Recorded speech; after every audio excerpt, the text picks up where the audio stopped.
Welcome to Equal Entertainment. I'm Tracy E. Gilchrist.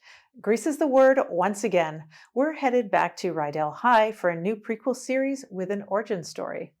The infamous Pink Ladies ruled over Rydell High and changed the school forever along with the T-Birds. But how did the pink jacket wearing group get its start? The new series, Grease: Rise of the Pink Ladies, will explore how a band of outsiders came together to rule the school. And it's a musical comedy just like the films. I had the pleasure of speaking with the cast, choreographer, and songwriter about bringing the iconic franchise back, righting some of the wrongs from the original works, and more. And congratulations on the series. Oh, thank you. So much. Yeah, I really love how it takes what was wrong with the original story and flips it and gives agency and power back to women and of course, BIPOC representation. Yeah. And I wanted to go first to you, Marissa, and talk to you a little bit about Jane and her relationships with these guys and a little bit about how it breaks down the notion of what a good guy is and how that affects your character. Yeah. I mean, Jane is somebody who likes to see the best in people, gives people second, third chances, and they keep proving themselves to not be incredibly reliable, like the guys in some of the social groups that she's initially trusted, and they failed her, and so she's at a loss of the people that she can really run to, and then she finds friendship in these three new strangers that were always there the whole time at her school, but we never had an occurrence that brought us together like this, these first couple moments in the first couple episodes.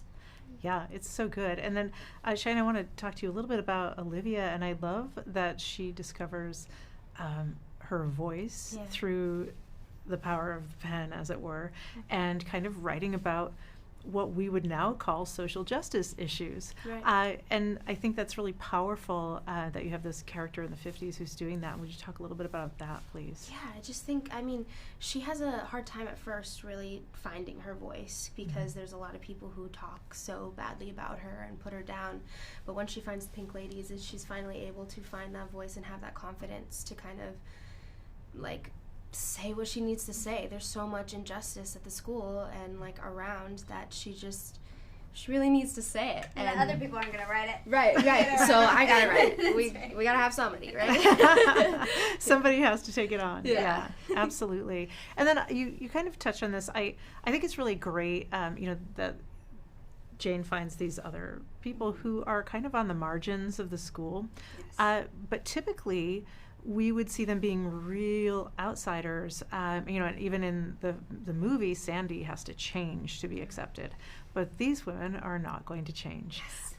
And would you talk about the power in that and portraying that? It's really, I just love what the show is doing. Oh, I love that. I love that you're so invested. I mean, the Pink Ladies are at the core non-conformists. Right. We're very much about just the power and the value that we have in being ourselves and not trying to be something else just because that's what society is pulling out from us, kind of a thing. And I think within our friendship too, that's what we do for each other is we just brighten the colors that are already there and encourage each other to just stay true to who we are. And we're really the underdogs of the story. But then we later find out, even with Jane's speech and the pilot, is there's a lot of people in that audience and in the school that might feel similar to what they're going through. Right. And then Cheyenne, would you talk a little bit about, in of course, the movie, the BIPOC and queer people didn't get stories. Yeah. And would you talk about the power in that?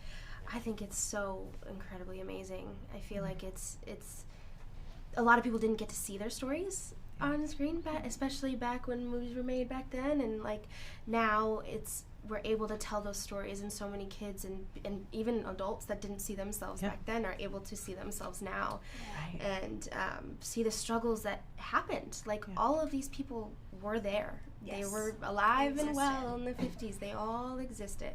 So it's very important that these stories are told, and I feel so honored and happy to be able to tell that story and even just step out of the way too. Right. And these, it's long overdue, but it's not too late to give the voice to people that haven't had one for a while. And I want to start a little bit. I'm going to go to you first, Tricia, because Nancy really embodies and, enjoys her outsider status. And I think it's really fascinating because the original movie, the way that Sandy became a part of the group was by changing herself.